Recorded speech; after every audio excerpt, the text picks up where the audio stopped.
Today's show is sponsored by Yafa Bay and her Spirit of Tepereth Metaphysical Marketplace, here to provide you and your naturally special gifts with guidance and support through your life's journey, providing you tools such as candles, incense, charms, jewelry, oils, crystals, and much more. Visit them at 1273 West Broad Street in Columbus, Ohio, or online at spiritoftepereth.com. You can find all our sponsors' information in the show notes on our website. Now let's start the show. The controversial group leading in charge, ADOS, or the American Descendants of Slavery.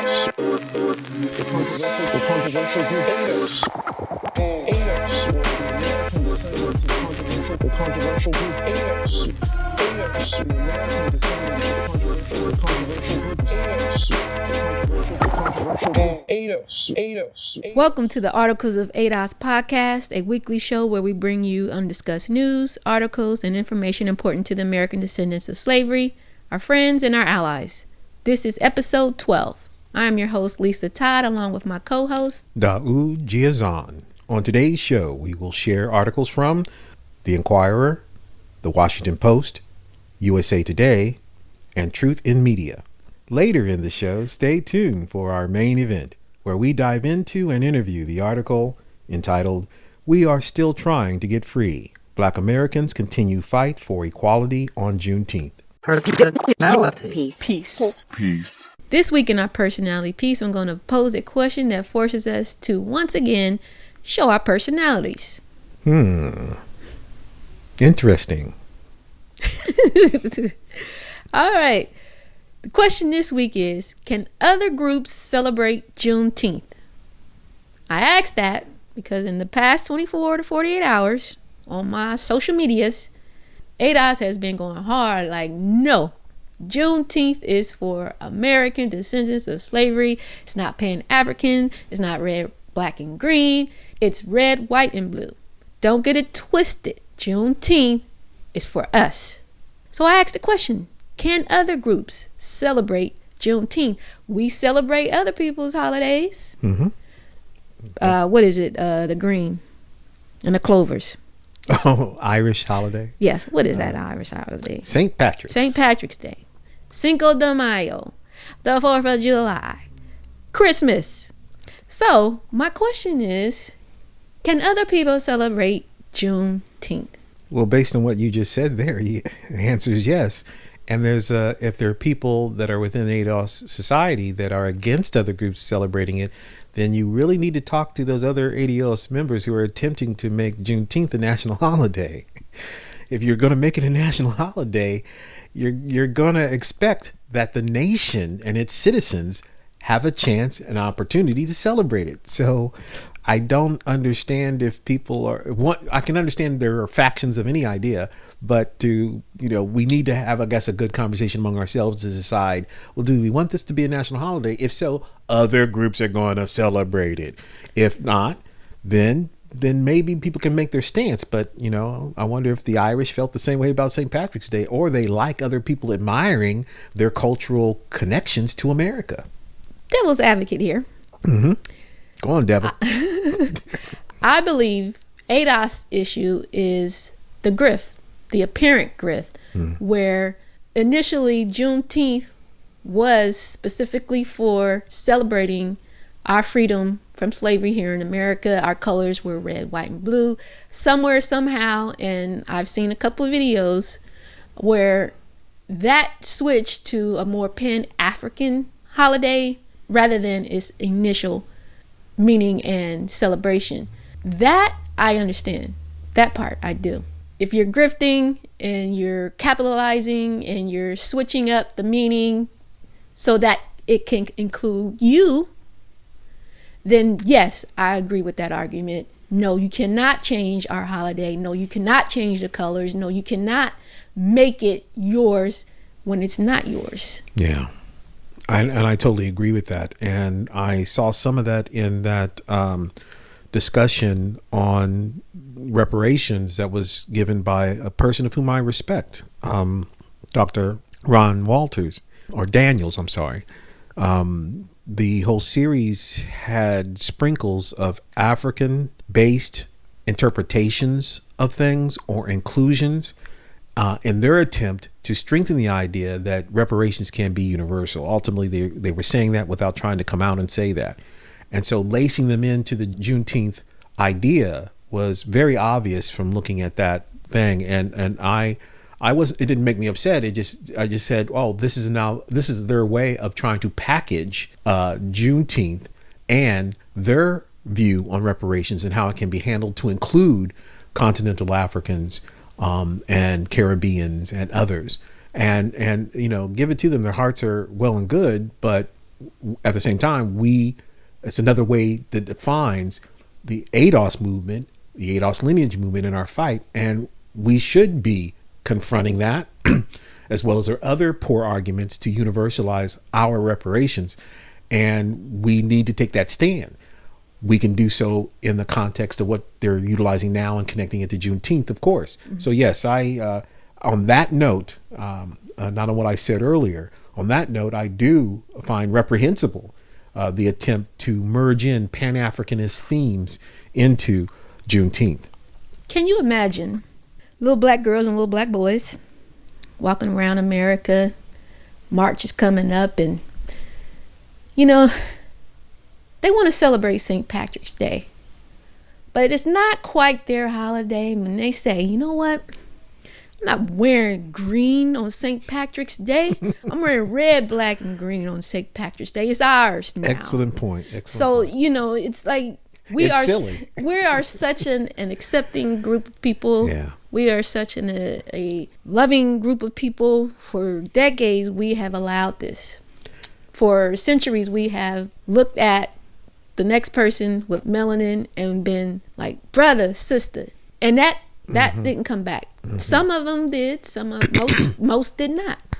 Well, some of the things I don't do is go into aggression when these things happen, mm-hmm. Because I can argue them out logically, as we just did, but because I recognize that from the N-word all the way to colored, all the way to Negro, all the way to black, all the way to African American and black. These are signs, I sincerely believe, are examples of expressions on the group as a whole of a highly traumatized group that is seeking identity.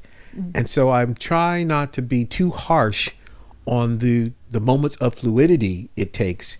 And that's also being attempted now. What I will not stand for, though, is the object co-optation of a political expression of identity when the outcome is to better our condition. Mm-hmm. And my hope in that is not to say, by saying that I desire to kick other groups out who are trying to vie in, which is the whole thing was about that.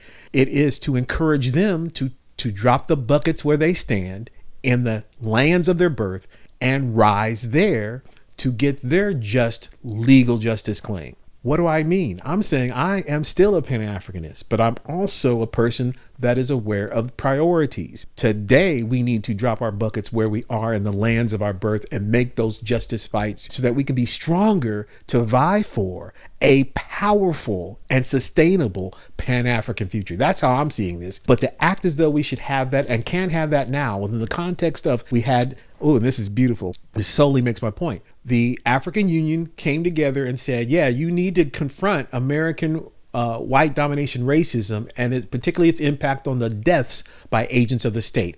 And now, 3 days ago, there's reports they're backing away from that. Because some people made some calls, some of the American embassy made some calls and said, hey guys, if you don't want to endanger what we've got here, this arrangement, you better back off on some of that. And so they did. Now, I wasn't there. I don't have WikiLeaks right now, a report from WikiLeaks to find out if those, in fact, diplomatic cables said anything like that. But their abrupt stepping back away from their stronger stance a week ago is very telling. And that's another indication the Pan-Africanist idea cannot be fully realized within this context. There's things for Africans on the continent to be doing to better secure their sovereignty. There are many gestures they're doing so, trying to remove all those barriers that were imposed on them by the colonial. And what I've just mentioned here is just another second, but there's several other things they need to work on, while we need to be working on our legal justice claims. And once we solve these particular problems of our lands of our births, that's when we can have that Pan-African idea. Now, all this squabbling is delaying that.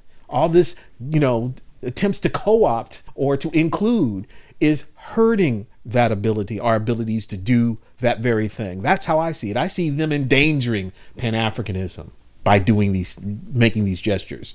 We can have that Pan-Africanism, but it's a matter of priority. Today, we need to, I have to repeat it, drop our buckets where we stand and make our legal justice flights in the lands of our births. And I'm saying that into the CARICOM nations. I'm saying that islands. I'm saying that into the continental Africa. And I'm saying it for the Americans. I'm saying it for the African descended people in Brazil and South America and Latin countries. They need to fix their identities politically and go for legal justice claims in the lands that they were harmed in. And then we can all get together and create that Pan-African idea. But not until that is solved, people, will we really be able to realize either dream.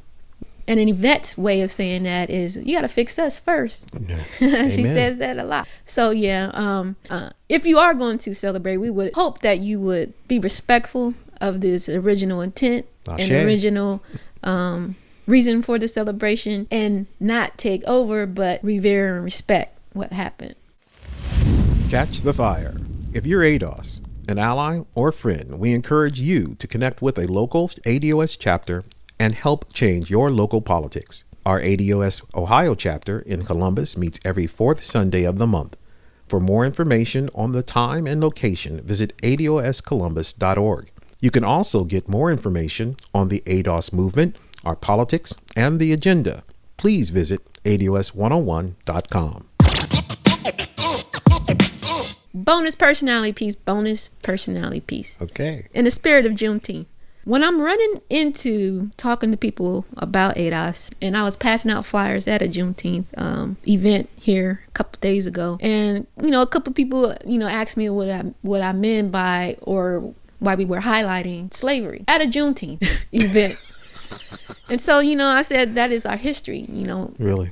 So I'm not ashamed of or I'm not ashamed of it. I don't think I ever was. Even when I was learning about it in grade school, I was not ashamed that Black people were from slaves. And that shame that is experienced is a result of the trauma we're still experiencing. So we look on that as shame. We want to get away from it. Well, so the bonus personality question is, can we be proud of our slavery past? Literally proud that we were slaves. Now, it's a trick question because you don't want to be a slave, of course. Of course. You don't want to be enslaved. So can you be proud of that? I know I can. I'm proud of the hell that my ancestors were able to overcome. In that sense, yes, I'm proud of that. I think a disconnect with people is that they don't want to be proud that they were slaves, and they're not seeing that, look at them as being, number one, heroes for surviving it.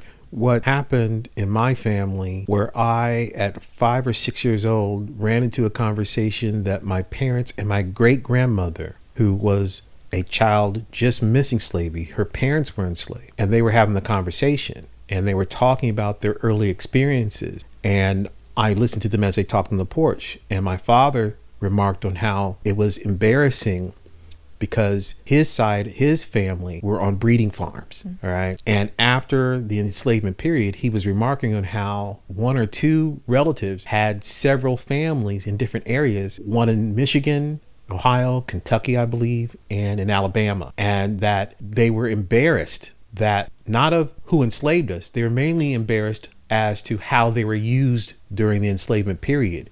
And they were remarking about that. Well, they very seldom talked about stuff like that. And that was a very serious conversation. And I stopped to listen because I knew they would stop talking if they saw me. And so I came out on the porch thinking that I'd hear more, hoping that I would hear more. And they immediately stopped it because they didn't want me to be damaged by that burden they were carrying.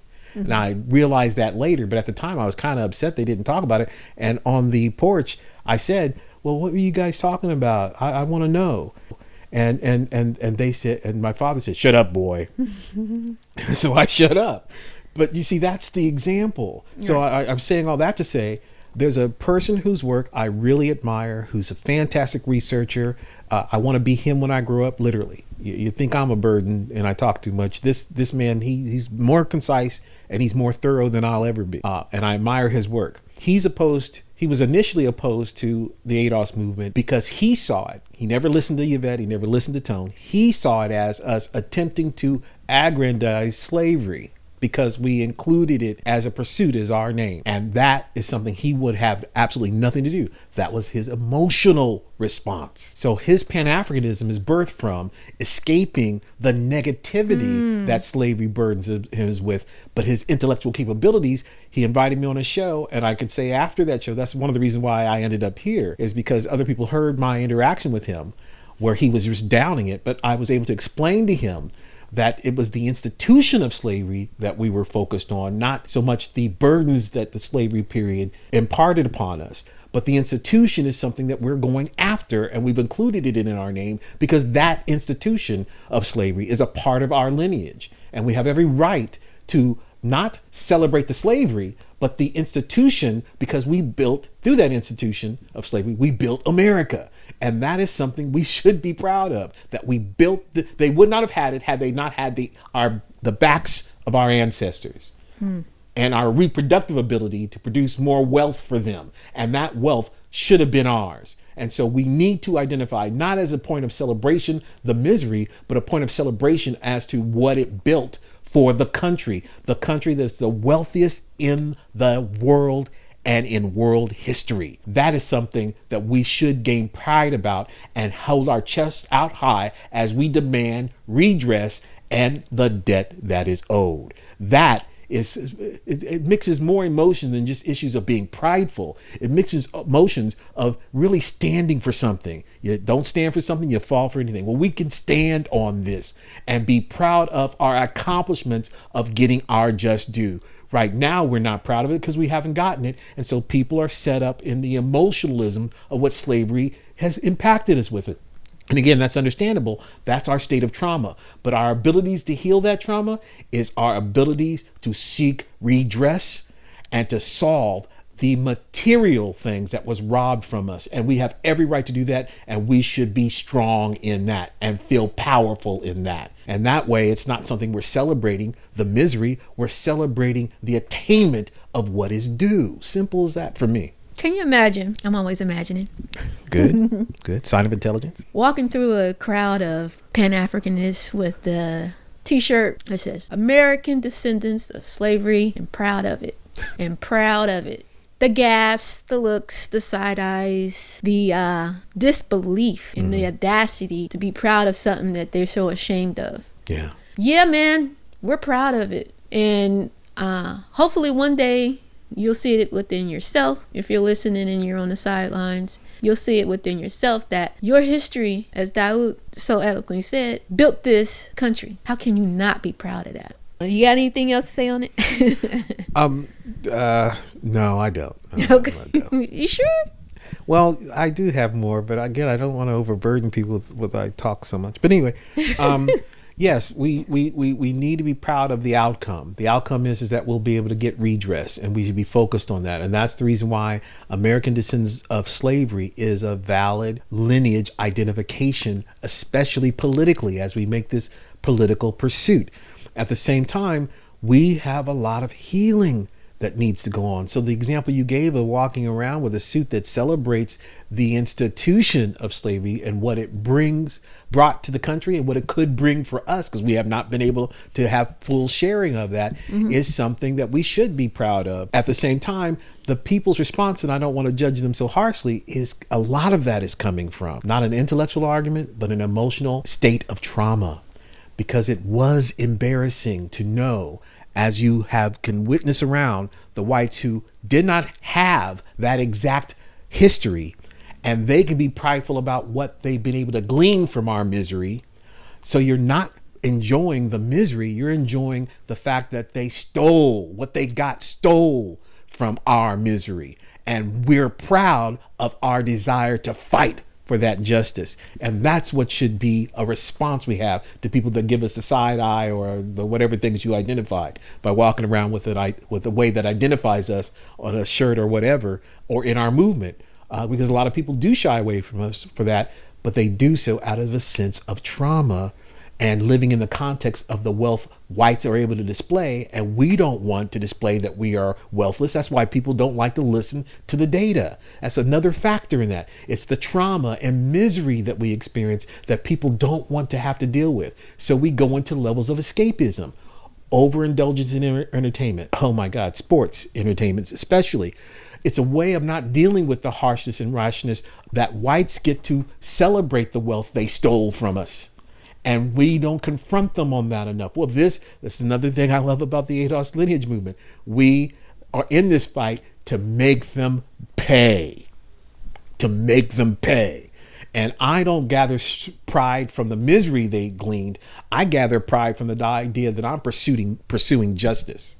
And that's how I deal with it. But people, I think, overwhelmingly are responding emotionally to the embarrassment because they are still in a state, and we all are in a state, of healing from the trauma. And we're continually traumatized from the police killings that are objects of agents of the state, all the way to the images of whites having wealth. We see it in our televisions. We see it in everything around us, and not knowing that they didn't do it because they worked hard. They got what they got from the land to the wealth because they stole it.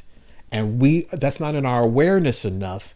So that would make more of us angry, and then to focus that energy of anger into seeking the legal justice claim. Instead, we go into various forms of escapism or ways of assimilation or acculturation of their ways as a means of trying to fit in their thing. And we've got to snap out of that because they're deciding, as Tone says so well, to discard the used shoes. All right. Well, that's it for this week's personality piece. Check back with us next week and see what kind of questions we have up our sleeves. Are you busy? Is the news coming so fast you can barely keep up? No worries. The Articles of ADOS podcast is here to help. Hit the subscribe button wherever you're listening right now, and we'll make sure you stay up to date on the news and information that affects you and your ADOS life. In today's Rapid News Reports, we have some articles that you may have missed, all in some way affect you and your ADOS life. Up first, we have New generation of activists, deeply skeptical of Democratic Party, resist calls to channel energy into the 2020 campaign. This comes from the Washington Post, author Cleve R. Woodson Jr. Out of Tampa, hundreds of young activists were massing on the streets below the downtown waterfront skyscrapers here this month for a silent die-in to call for change in the wake of the police killing of George Floyd. When the city's mayor, a Democrat who has voiced support for the movement, rose and asked to address the crowd. But before Jane Castor could speak, she was greeted by an organizer brandishing a bullhorn. "Go home, Jan," yelled Bernice Larden, 28, an activist with Tampa Dream Defenders. "You're not welcome here." More than 1,000 miles away, Denise Maurice Dumpson has been helping to organize strategy sessions with activists in Philadelphia, a city where Democrats hope protests will ignite massive voter turnout and propel presumptive presidential nominee Joe Biden to victory, in Battleground, Pennsylvania. But Dumpson, 36, has no intention of mobilizing his growing list of followers to help Biden or any other politician. The most he intends to do for the Democrats, if anything, is cast a reluctant vote. "We've seen enough to know how this goes and how this plays out," Dumpson said. "I'm tired of going into the same old room with the same old council member and the same state representative who have the same old mindset. It's why we keep getting the same old stuff." Floyd's killing in Minneapolis last month ignited protests in more than 750 U.S. cities, an avalanche of outrage that echoes the moral overtones of the 1960s civil rights movement, with the added power of drawing support from participants of all races in every corner of the country. But the Democrats have so far failed to tap into the newly emerging protest movement, even turning off some activists who see early outreach efforts as hollow gestures. According to interviews with more than a dozen organizers who have been leading protests across the country in recent weeks, many said they remain deeply skeptical of the traditional political system and the Democratic Party, which they said has a history of promising change and falling short. I graded this article good. Up next, Fact check. Columbus, Ohio does not have highest rate of African American deaths by police. The claim police in Columbus, Ohio kill black people at a higher rate relative to the city's population than any other major U.S. city is false. Writer Daryl Rowland. Columbus is far and away the most deadly place in America for black people in terms of interactions with police, claims a widely shared Instagram post that purports to show Columbus police killing African Americans at a much higher rate than any major city in the U.S. The post claims Columbus police kill 91.9 black people for every 1 million black city residents. That's more than the 60.5 claim for the city in second place, Los Angeles, in the post. Columbus police have drawn significant scrutiny several times in recent years for killing black people. A study obtained by the Dispatch in August found a significant disparity in use of force by Columbus police. Black people were on the receiving end of about half of the use of force instances, varying between 49% to 53% since 2013, even though black residents make up only 28% of the city's population. Part of the difficulty in assessing the claim is the lack of any authoritative sources for police killings in the United States. The source of the information cited in the Instagram post, Mapping Police Violence, is one organization that attempts to compile such statistics nationwide. Mapping Police Violence defines a police killing as a case where a person dies as a result of being shot, beaten, restrained, intentionally hit by a police vehicle, pepper sprayed, tasered, or otherwise harmed by police officers, whether on duty or off duty. No attempt is made to determine whether the killing is justified or not. In its latest data, which covers 2013 to 2019, Mapping Police Violence shows that Columbus police killed 40 people. 27 were black, 11 were white, and 2 of an undetermined race. The organization, like the FBI and other major sources of crime statistics, converts the raw numbers into rates of incidents per 100,000 or 1 million residents so they can be compared more easily. It used 2010 census data for the 7-year period. Calculated against a black Columbus population of 2017 694, those 27 police killings become a rate of 17.7 per million black residents annually over the 7-year period. That ranks 22nd among the nation's largest 100 cities, just behind Kansas City, Missouri, and ahead of Stockton, California. I grade this article fair. Good that it gives the reader a more accurate idea of Columbus's killings by KKK cop reality. The Dispatch may not have intended this, but the article clearly points out that the black deaths by KKK cops is still needlessly high. Poor, because it effectively uses the mappingpoliceviolence.org's data that I used in last week's podcast, but included the more recent figures into the site's 2003 to 2016 totals, which showed black deaths by KKK cops were among the nation's highest. Yet the Columbus Dispatch chose not to mention the inclusion of more recent data, while it merely labeled such a claim as false, without mentioning that there must have been a change in Columbus police behaviors towards killing blacks because of the early reports of 2016. And next, too many African American children are born in shackles. Tagline: led by the passion of a young and diverse generation, the country must finally address the systemic inequality that increasingly endangers all of us. From the publication Chicago Sun-Times, author Reverend Jesse Jackson. As the demonstrations continue, the reality of the criminal injustice system that African Americans face every day keeps getting exposed. At the same time, the pandemic has exposed the systemic racial gaps that scar our society. Police serve as an occupying force in poor communities of color because those communities exist, often created by redlining, worsened by savage inequality of schools and healthcare and job opportunity. CNN recently detailed in the Black-White Inequality in 6 stark charts, African Americans have barely 1/10 the median wealth of white families, a wider gap than at the beginning of the century. The disparity is primarily due to the differences in home ownership, where African Americans suffer from being locked out of so many neighborhoods for so long, and inheritance, where African Americans suffer the legacy of years of slavery and segregation. Consider the shackles we put on too many African American children born into impoverished neighborhoods. Their mothers are less likely to have parental care. They are more likely to suffer death or injury at birth. They are less likely to have adequate nutrition, more likely to grow up in apartments with lead in the walls and pipes, less likely to have daycare or pre-K. They go to public schools inequitable to those in the affluent suburbs. They walk dangerous streets where police too often provide not protection, but a separate threat. And if they rise above and go to college, they graduate with far higher student debt into a job market that will pay them less than their white peers. All of this is well known. None of it is accidental. Solutions are known but not adopted.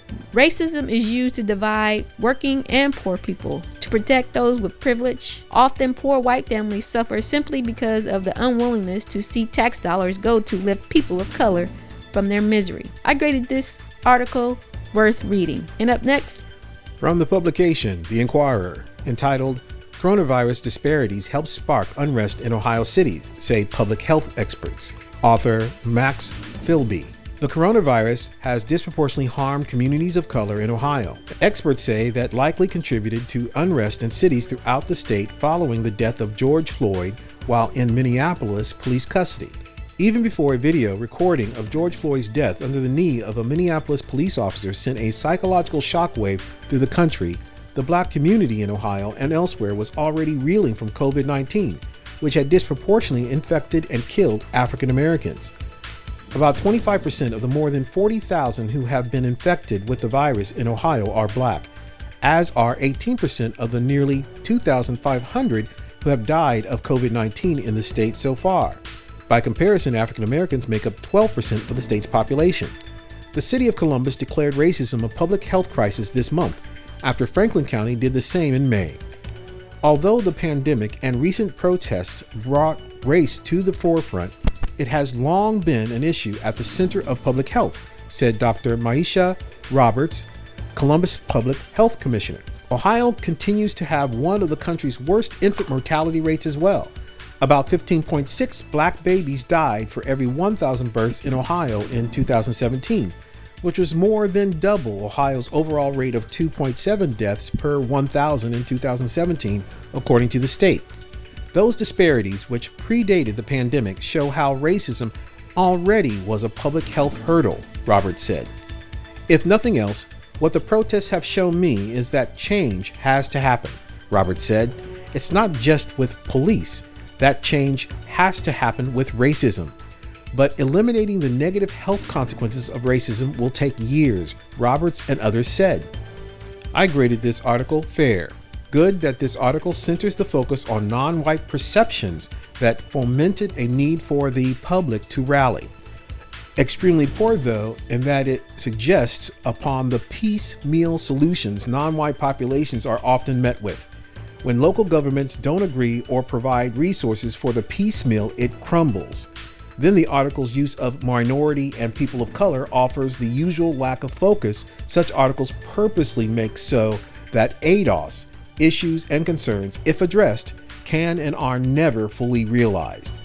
And next, a silent majority, Black Americans reject violence, looting in neighborhoods after Floyd death.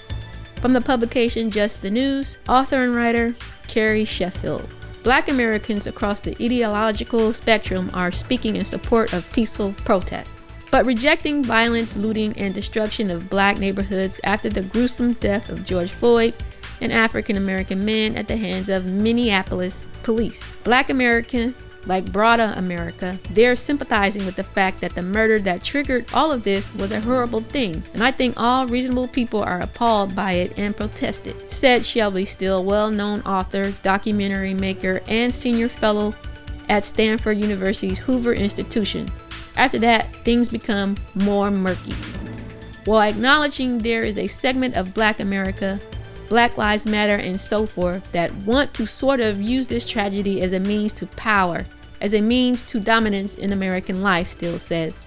There's a growing number of Blacks in America who take the opposite point of view, that we've never been freer. An opportunity is sort of waiting for us to take advantage of it, and that we need to be busy with that rather than getting sidetracked here, pretending that racial progress has never been made and that blacks are still victims. We're not. We're free, and no one sanctions that kind of murder that occurred. Nobody, certainly no one I've ever seen, not one single person is supportive of that. So I think that's enough. Now let's move on. We have to. Like Still, the National Urban League, a prominent left-leaning civil rights group, said in an online statement that it distinguished between peaceful protests and those engaging in violence and property destruction. There are those who are inciting violence and mayhem, the National Urban League said, and there are those engaged in peaceful protests. No one should assume they are the same people, and we refute any attempt to discredit or dismiss the just cause for which people are marching based on infiltrators bent on sabotage. Cities across the nation have erupted in rage and despair. As civil rights leaders who are committed to racial justice, we share the protesters' anguish and the heartbreak of the communities where uprisings have turned violent. Rob Smith, a black conservative activist, decorated Iraq war veteran, and author of Always a Soldier, Service, Sacrifice, and Coming Out as America's First Black Gay Republican, told Just the News he thinks that the vitriolic online anger and street violence are not reflective of the majority of Black America. I graded this article okay. They think that we are playing victims in a raceless society. I'll leave this article as okay. I think you should check it out, at least read it, and get the view from the other side of Black America. And that's it for this week's Rapid News. All articles featured will be posted on our Facebook group and in the show notes on our website. New segment alert. A deeper dive with Daud, where I spend a little more time with a Rapid News article. The first one is from the publication Truth in Media, entitled Multiple Scientists, Coronavirus Altered in Lab to Better Attach to Humans. Tagline, a brand new study out of Australia by a team of scientists claims that the coronavirus is in fact human-made and did not occur naturally in nature. So we are taking a look today at this new study that is about to be released in Australia, where 5 scientists there who were actually working on a coronavirus vaccine said they found some very strange things while studying the pathogen. They claim that what they found leads them to believe that there is almost no way that COVID-19, the current coronavirus that the world is dealing with, actually originated in nature and as the result of evolution, as the WHO and people like Dr. Anthony Fauci continually claim. Instead, they say it's almost impossible that it's not human-made. The preliminary report of the study, which is now being peer-reviewed, is based on computer modeling of the virus's ability to infect various animals, including humans.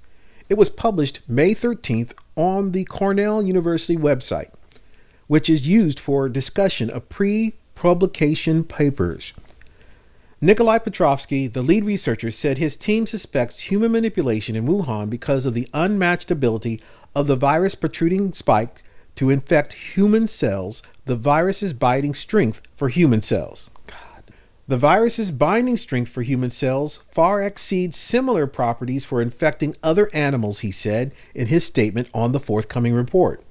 Now, on top of all this, Dr. Petrovsky and his team also claim that there are other reasons they say someone tampered with this coronavirus and actually caused human manipulation of it. He says this, quote, "The fact that no corresponding virus has been found to exist in nature leads to the possibility that COVID-19 is a human-created virus. It is therefore entirely plausible that the virus was created in the biosecurity facility in Wuhan by selection on cells expressing human ACE2, a laboratory that was known to be cultivating exotic bat coronavirus has at the time." Then there is a new study led by Norwegian virologist Birger Sorensen, which has found that the coronavirus has spiked protein contains sequences that appear to be artificially inserted. The researchers found that the virus had been doctored to bind to humans. They pointed out that it has hardly mutated since it began to infect humans. suggesting that it was already fully adapted to humans. Now, this report alone is pretty interesting. But what's really interesting to me is that several weeks ago, I was sent an article that I've been looking into. It's an article that wasn't written a couple of days ago, or even in light of the coronavirus pandemic. Instead, it was actually written 5 years ago, and the title of it is Lab-Made Coronavirus Triggers Debate. It was written November 16th, 2015. The article references Ralph Barrick, an infectious disease researcher at the University of North Carolina at Chapel Hill, who published a study on his team's efforts to engineer a virus with a surface protein of the SHC14 coronavirus found in horseshoe bats in China. Essentially, the article goes on to discuss the fact that the U.S. government was funding coronavirus bat research for some time, and then in October of 2013, the U.S. government put a stop to federal funding for gain-of-function study, with particular concern rising about influenza, SARS, and MERS, or Middle East Respiratory Syndrome. Then in 2014, the NIH began funding a separate group, which we've told you about, Eco Health Alliance, which in turn began sending those funds to several labs across China, including the lab in Wuhan, China, for the study of coronavirus in bats. All right, so what do we know? We know that the U.S. government was funding this research into coronavirus in bats, specifically altering coronaviruses. We know that in 2013 that funding stopped. We know that in 2014, under the Obama administration, the National Institutes of Health under Dr. Anthony Fauci began funding another group called Eco Health Alliance.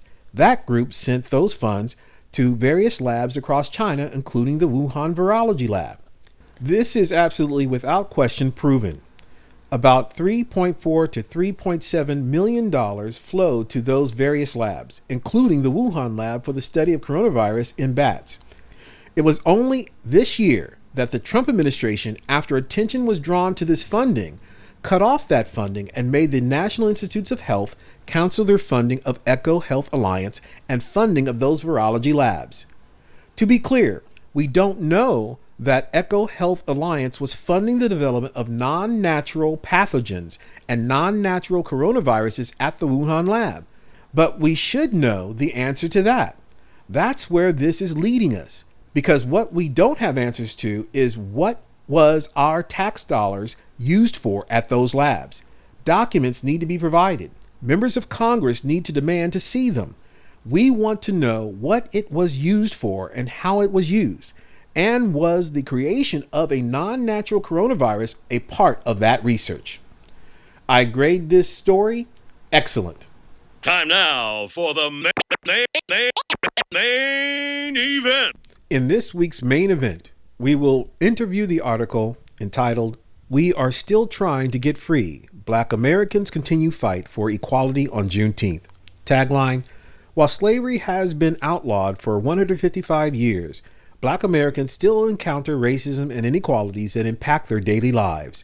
From the publication USA Today, writer Nicole Terry Ellis. I will ask the questions. Lisa will give the answers.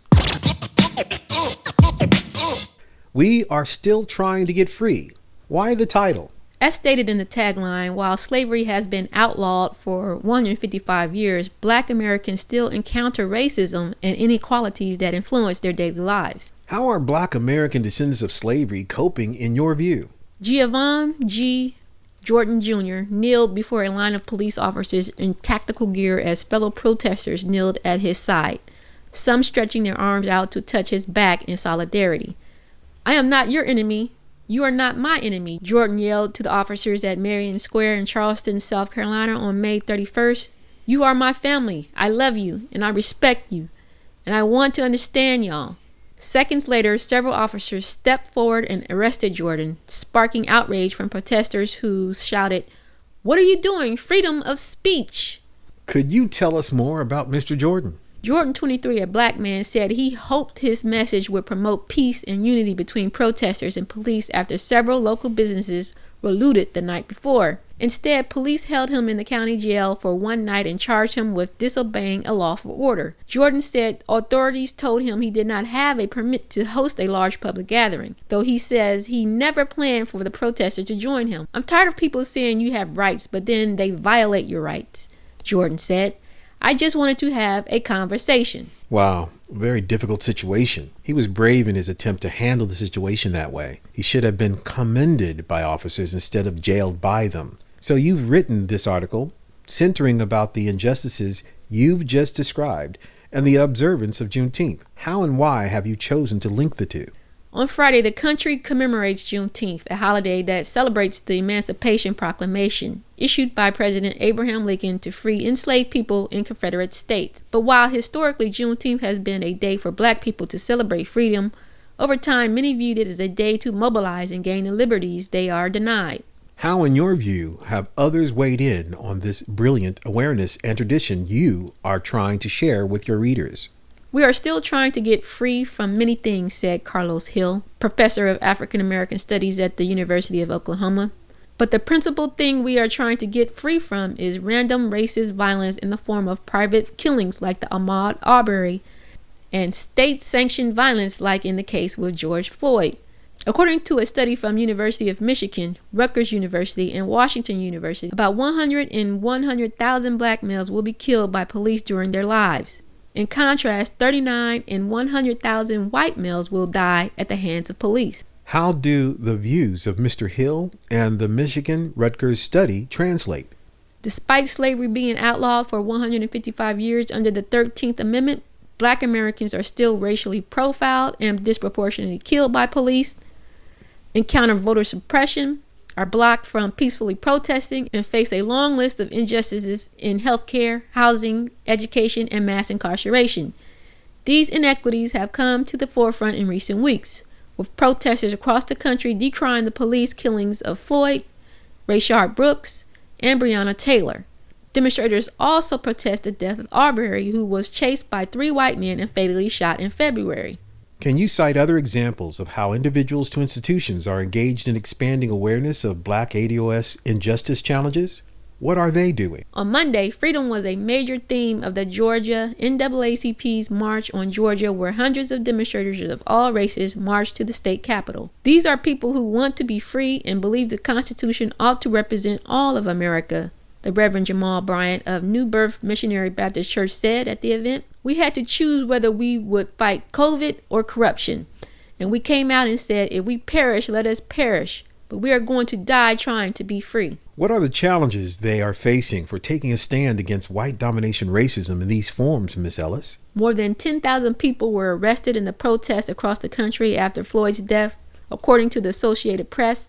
Many of them were Black people such as Jordan, who protested peacefully and are seen on videos being tackled, tear gassed, and arrested by police. Some of those detained were Black journalists reporting on the protests. Sounds like the 1950s and 60s all over again. Since 9/11, I've definitely noticed how the press is often singled out, harassed, brutalized, and arrested by authority. I suspect that this is happening because the public could see what they capture as more legitimate. So it must be contained or eliminated so that narratives they control rises to public awareness. This was an overriding theme by the white domination racist media during the Ferguson revolts. Can you give a specific example of where Black journalist was accosted by authority? Keith Boykin, a freelance journalist, was arrested while covering a protest in New York. Mr. Boykin, a freelance journalist and CNN commentator, said he was filming a protest in New York City on May 30th when police officers asked him to move. Boykin, 54, said he alerted police that he was the press. Moments later, officers arrested him, placing zip ties around his wrists. Boykin said police transported him to a New York jail where he sat for 4 hours. He was cited for blocking traffic and disorderly conduct. "They never gave me an opportunity to prove that I was the press," Boykin said. Boykin said he believes the police targeted him because he's a Black man. "This is part of the experience of being an African American," Boykin said. "It doesn't matter for a lot of us for what our backgrounds are. We are still treated the same way." In what other ways have you found that Black ADOS are, since emancipation, still striving for full rights and liberties in America that you've observed, Miss Ellis? Black Americans are also still fighting for equal voter protections. In Georgia, primary election on June 9th, voting rights groups accused the state of voter suppression, saying polling places in predominantly black neighborhoods suffered long lines, voting machine problems, and hours-long waits. Some of these same issues were reported in November 2018 election. Or reports from the Birmingham jail for that matter. Please continue. A survey by the Public Religion Research Institute and The Atlantic found that black and Latino citizens were more likely than white people to face barriers to voting. Some of the biggest barriers reported were voters who had trouble finding their polling place or were told they lacked the proper identification. The virtual case studies you present to support your contentions is recognizing the connections between Juneteenth and our ongoing pursuit of life and liberty. It is very intriguing. Do you have another example you'd like to share? Zakiya Mims, a black woman from Atlanta, said she waited in line for more than 3 hours at a predominantly black polling place after poll workers reported an issue with voting machines in November 2018. This polling place in Fulton County, she said, had been combined with another precinct, yet there were fewer voting machines. When Mims got to the front of the line, there appeared to be a mix-up with her polling location, and she was forced to go vote in eastern Cobb County, an affluent white community where she grew up and voted in previous years.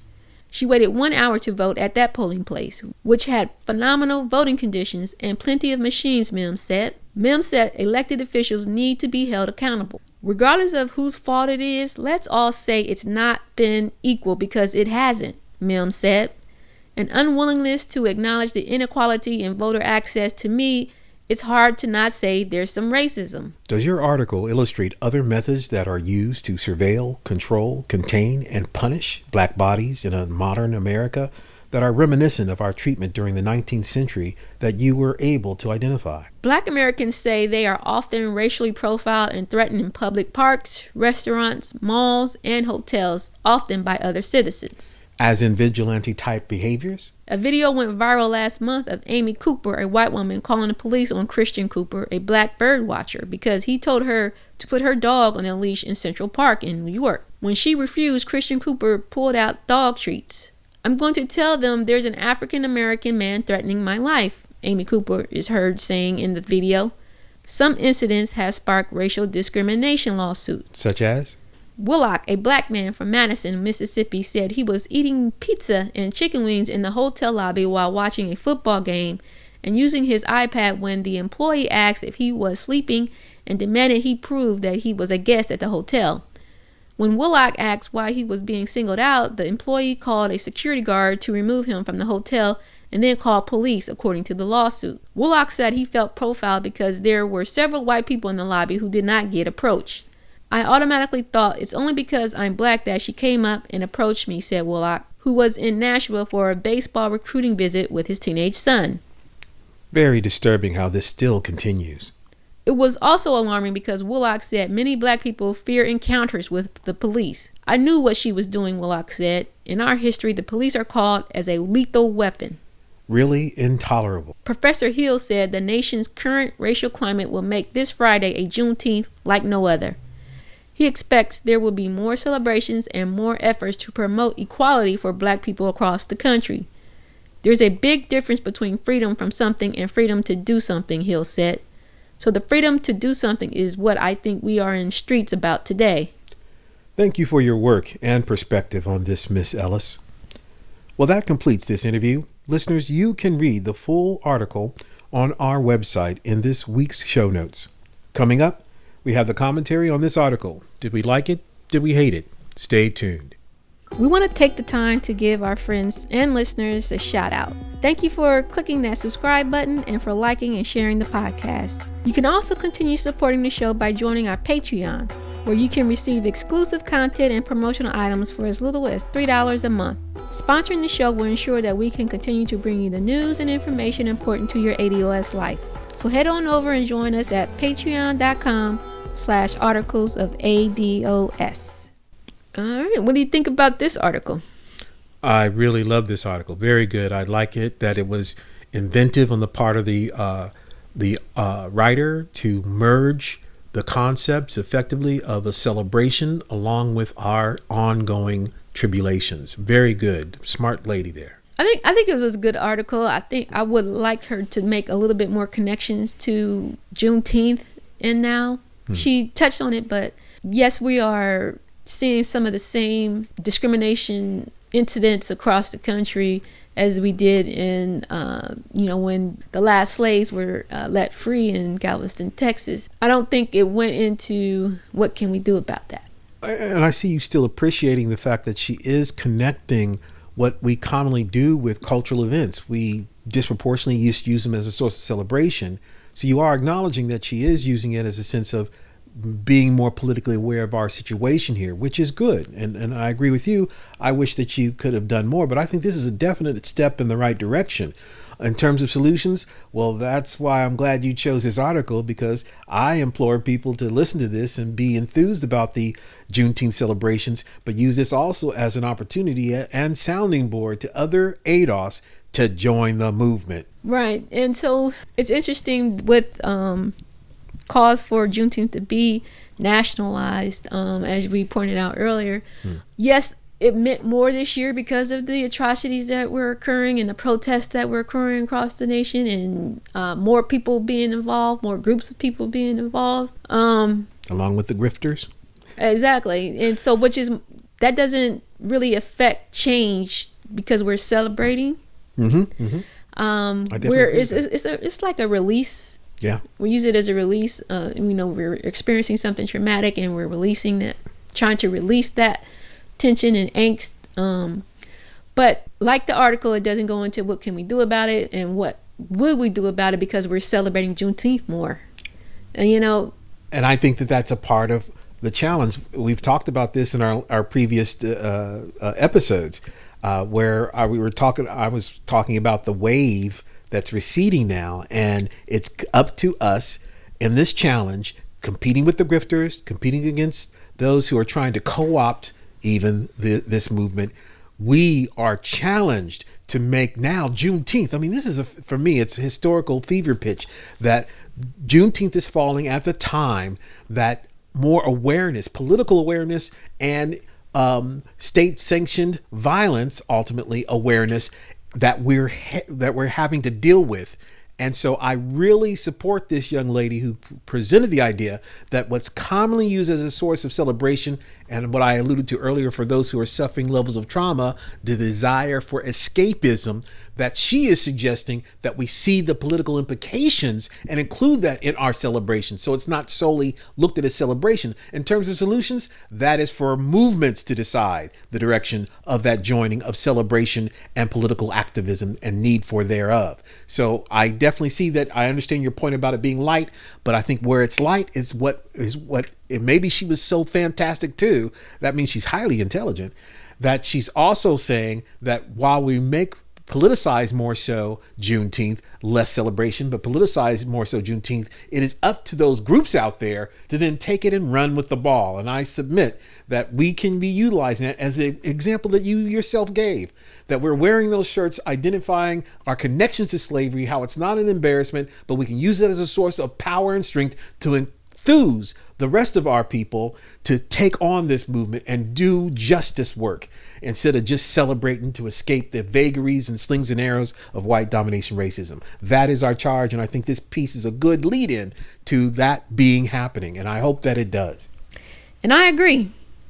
And that's it for today's main event. Listeners, you can read this full article on our website in our show notes at articlesofADOS.com. This show is a lot of stuff. Yeah. It's a lot of news. A lot of news. There you have it, family. Another week, another show. Thanks for joining us on the Articles of ADOS podcast. Make sure to visit our website, articlesofADOS.com, where you can join our mailing list, see the show notes for today's episode, and to leave us a voice message to be featured on the show. Now that you're family, we'd love it if you'd like our Facebook page and join our private Articles of ADOS group. This is where you can connect with other listeners, give feedback, and share articles you would like us to discuss. If you have any questions, comments, or feedback, send us an email to listeners@articlesofADOS.com. Be sure to tune in next Thursday for a new episode of Undiscussed News you may have missed. And join us live for great content and conversation Sundays at 8 p.m. on YouTube, Twitch, Periscope, and in our Facebook group, where we recap and discuss this week's episode. Until next time, family, stay safe, stay strong. Peace.